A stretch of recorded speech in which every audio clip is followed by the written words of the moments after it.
What is going on, Soccer Card Fiends? Hopefully you guys are having a wonderful day, and today we are here with a video on the 10 most graded cards that have still never received a PSA 10 in the soccer card hobby. So the premise is the most graded cards that have never gemmed. I've been using the website GemRate. I would recommend you check it out if you're interested in this type of stuff. Very fun to filter your own things, and I'm sure I will create a lot of videos through what I find using this website, so definitely recommend it, and that's what inspired this one. So we'll start at 10 and work our way down to the most rare at number 1. Here we have a 1958 Bobby Charlton, CHIX Confectionery, Footballers, Portrait and Action. Really cool double shot here, kind of seems like a vintage version of like a Messi Este rookie. Looking at the pop count here, I thought that that was pretty interesting in the sense that there are obviously 0 10s, but there are 29s and also 61 8s. So it's not like it's incredibly rare to get in high grade. That's actually where most of the population's graded at. Just none of them have managed to get a 10, which makes that pretty impressive. I mean, out of 81 near mint to mint cards, not one was able to get a 10. For an older sticker though, I feel like that's pretty impressive that there's that many good ones. Then next at number 9, we go quite a ways forward in time to a David Beckham rookie right here with the LCD Publishing Premier Strikers. And here you have a nice looking at David Beckham card with the red and black sort of matching the team theme for Manchester United at the time. Really, really cool card, great looking overall. And for the pop count here, you can see that there's not even as many 8s or 9s of this card. Now granted, there's probably a lot less that's been kind of flushed through the PSA system, considering David Beckham is more of a newer collected player rather than someone like a Bobby Charlton that we mentioned prior. But only 10 9s in this case and 33 8s. Something that would probably considerably affect this pop count is the red and black borders. Anytime you have really, really colorful borders like that, anything that does a little bit of damage to the side is going to be pretty notable and pretty easy to see. So I'd imagine that is what hampers this one as well. And as you can tell, a pretty good bell curve on how this is graded. I mean, lots of 6s, 7s, 8s, 9s. So there are a lot of, even med-end sort of cards being sent in as well, but still no 10. Then next we have the Big Daddy, that is the 1958 Alifa Boulanger of PELE. And I mean, this one doesn't need much introduction. This is basically the staple of the hobby at the moment. PELE does have a lot of rookies, so is that liable to change? You never know. But for the time being, this is the Big Daddy. And this has 6 PSA 9s, 5 PSA 8s, also 4 8.5s in there, and some 7s as well. Pretty well graded, of course, at this point when you have a card worth that significant amount of value. The bell curve is going to be comprehensive of all of the grades, which is great. Overall though, 109 of these graded and still none have gemmed. If one did gem, it would be crazy to see what that would go for, given what some of the 9s have gone for, and also given that it would be a pop 1 Alifa. I mean, that would just be wild. Of course, keep in mind, just because this Alifa is in here doesn't mean that's the most rare PELE rookie. It doesn't mean that it will be the hardest to get gemmed, because there are a ton of other rookies of PELE that are extremely rare and would be even harder to gem. There just aren't enough of them out there for it to have made this list. So it's an imperfect list. Really, this list is the most notable cards in the hobby that still haven't gemmed. Because if a card has only 5 copies out there, it's not going to really be notable on a grand scale. So it doesn't make this list. Just throwing that out there as we go forward. Then next you have the 1958 PELE Aquarela. Here you could actually combine both of the Aquarelas if you wanted to, and it would actually be much higher on the list, but there are 2 different versions, so that's what kind of dragged it down a bit.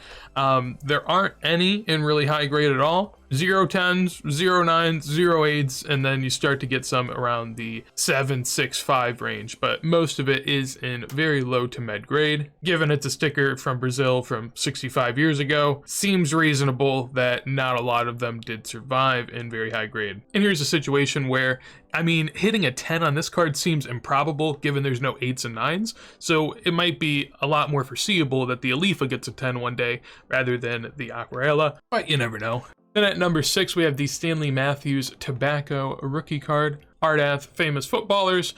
This one's a staple of a lot of PWCC auctions. If you go on there, I always see this early on, and it's such a notable little card. But this is an example why having a somewhat notable rookie card that has a decent amount out there that's somewhat plentiful is important, because personally, I see this a ton scrolling through PWCC. It gets me interested. I start learning about him and maybe other players in the set and other stuff like that. While if this card was extremely rare, I would never see it and I wouldn't really know anything about it. But looking at the pop count here, 0 10s, of course, 3 9s, and then 28 8s.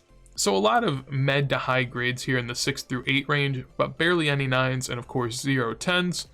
226 overall that are graded, so a pretty hefty amount and still not a gem in sight. Then at number 5 there is Bobby Charlton again, here with the 1958 A and BC footballers with the Planet Ltd on the front up there in the top text. So there is a more rare version of the card that also does not have a gem, but this one does have overall 127 copies of this graded. 3 and a 9, 9 and an 8. And then again, much like the Stanley Matthews that came before it, same sort of type of population we see there. It looks a little creepy, but I think that's part of the appeal. Then next we have the 1968/69 Vanderhoot of Johan Cruyff. Basically, Cruyff had the same card released 2 years in a row in the sense that it was the same picture in both albums and he was the same number in the set. So it's unidentifiable which one is which, so you have to go that it's a rookie and a second year card combined.